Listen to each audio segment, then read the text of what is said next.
Good morning, guys.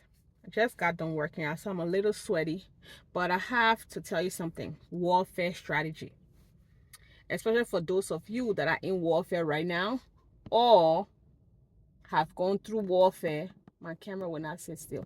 This video don't want to be made, but I promise you, if you listen, okay, I it's gonna be made. I came to tell you about warfare strategy, okay? I will hold this camera if that's what it takes. Okay, so I want to talk to you. Okay, like I said, I just got done working. I'm a little sweaty, but forget that. I want to give you warfare strategy. This video, I'm trying to make it everything the enemy can do for this video to not be made. He's trying, but I don't care what happened today. I'm going to make this video. Warfare strategy. Many of you are in warfare right now, and many times you find yourself going through warfare, and the reason for which you find yourself losing is because you don't have the right strategy. What do I mean? Many times you find yourself in warfare. When you're in warfare, things happen. And when I mean things happen, I mean negative things, right? You either find yourself, either the car broke down out of a sudden, or you find yourself you find yourself getting sick out of a sudden. And now you got to focus on going to the doctor and everything, or something happened that is not good. Something negative happened. And I came to tell you a strategy today. And if you focus on the strategy, you will find yourself winning your battles, okay? Things will start to happen around you that will require your attention. Want you to focus on it. But I came to tell you, do not focus on those external things. Do not focus on those things that are happening.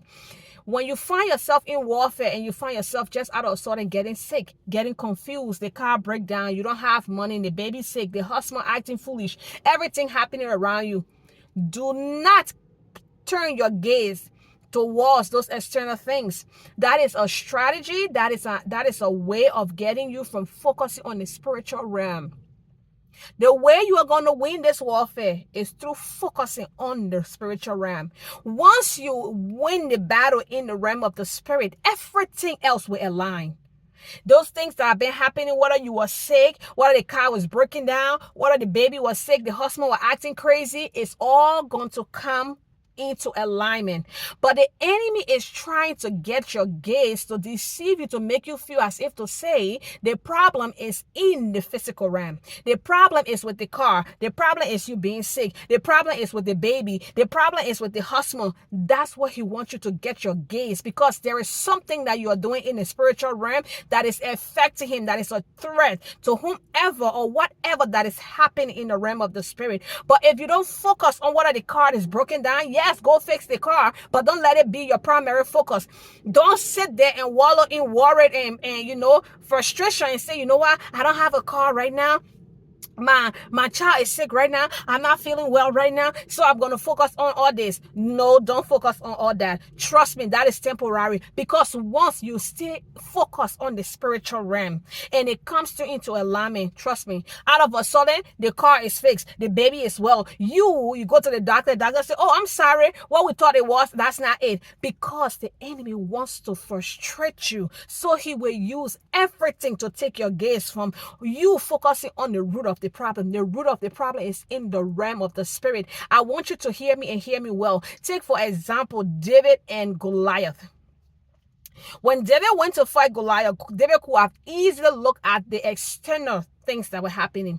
Goliath had the equipment. He had everything. He had the strength, the build. He's been fighting war. He was a seasoned fighter. He had everything working for him. If David had focused on everything that was happening, the external fixture, external everything, David would have lost the fight. But instead, David clung. He stuck to the spiritual realm. How? He said, you come against me with all those fancy things you have and everything that you have, but I come against you in the name of the God of Israel. He said, I'm standing in this battle, trusting the realm of the spirit, trusting the God that is able to do all things. I'm not going to focus on what you have done. I'm not going to focus on your resume. I'm not going to focus on everything that is said about you to cause myself to be afraid, but I'm going to stick to the one that I know. Because I know if I win the fight in the physical, in the spiritual realm, I can win any fight in the spiritual. So today, if you're fighting, if you're in warfare, I'm telling you this not because I read it out of a book or because somebody preached it to me on YouTube or because I've heard it. I have been through this. I have been at this place so many times in my life. And currently, as I'm speaking to you, I'm in warfare. So I know what I'm telling you. When you find yourself, I don't care how weak you feel, how tired you feel, do not focus on what is happening around you. Fix the car, take the baby to the hospital, get some pills, take it if you're in pain, but don't focus on that. Trust me, it's an attack. Many people don't understand that sickness is an attack. It's warfare. Many times you will go through warfare and you'll find yourself getting sick out of a sudden. And you will say, oh, it can be spiritual because this is a sickness that the doctor, you start going on Google, checking, making yourself afraid, looking at things and say, you know what? It's an actual sickness. So this can be spiritual. Trust me. The demons that have studied you, especially familiar demons, they know how to trigger you. They know how to come against you. So don't be fooled. Don't be fooled, especially if you have not had that sickness before. You are healthy. You've been to the doctor, let's say a few months ago, and your stats, everything look good. You are healthy. You have never had this sickness, and out of a sudden you find things happening, especially those of us that pray. You find yourself praying, getting closer to God and things, and find yourself going to church, doing the right thing. Out of a sudden you are sick. Huh? Some sickness, or out of a sudden the baby is sick, the husband is acting foolish, the things are breaking from one thing to another, and you think that's normal? You are in warfare, baby. You are in a warfare. And do not chicken out. Do not stand and say, oh my God, things are happening, and you start worrying. That's exactly what that familiar spirit that have studied you wants you to do. It wants you to focus on the external factors. But in order to win this, you have to focus on the spiritual aspect. Warfare is not for children. I can't even lie to you. It's not for the weak. It's not for the feeble. It's not for those that say, you know what? I can't take this anymore. No. You can cry all you want. The enemy came to kill, steal, and destroy. He don't have time for your tears. And all you can do is use your weapon of warfare. Go to God and use the weapon He giving you, because you already win the war. You just have to stand your ground. When God told the children of Israel to go and inherit the land, Canaan, okay? God has already given them that land. But He needed them to go and fight to inherit the land.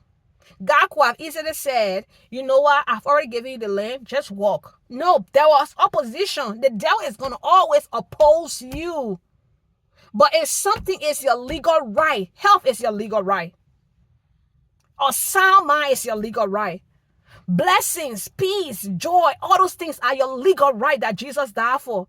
You have to stand and take what is yours and not allow these evil entities, these demonic people, these witches and wizards that are calling your name, enchanting on altars, that are saying things about you, to take that from you.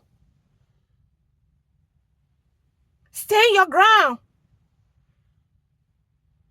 Pray, trust God, use your word. Greater is He that is in you than he that is in the world. I feel like somebody needs to hear this message, because you have been, it seems like you get defeated every time when you get into warfare, because your strategy, you don't know the strategy. As soon as a little thing happens, you cave in. You're like, oh, you know what? And then it slows down your prayer life. It slows down everything that you are doing right. It slows down you going to church, and it slows things down from, the right things you are doing. You take your focus on it. And now You are going back to square one, doing this other thing, same things you used to do. Not pray, not go to church, not do what you're supposed to do, not spend time with God. That's what the enemy wants. Don't give it to him. Don't give it to these witches and wizards that are passing up around here. Don't give it to them. When they come at you, you stay strong in the word. That's when you pray more. That's when you ask God more. That's when you worship more. That's when you seek God's face more. I think it was, what's his name, that said praise confuse the enemy. That's when you praise. It's temporary if you decide to stand and say, no matter what happened, I'm trusting God. And I'm going to stay here because the battle is not mine to fight. And at the end, I win. Don't be afraid. When you are doing something good and you are causing havoc in the realm of the spirit, the enemy will come to distract you, to destroy you, to take your gaze off the main thing so that you can focus on the external. But today, learn this strategy. No matter how hard it gets, God is still there. If you are still fighting and overcoming the realm of the spirit, everything else will align and God will give you double for your trouble. God bless you. I love you guys. Bye-bye.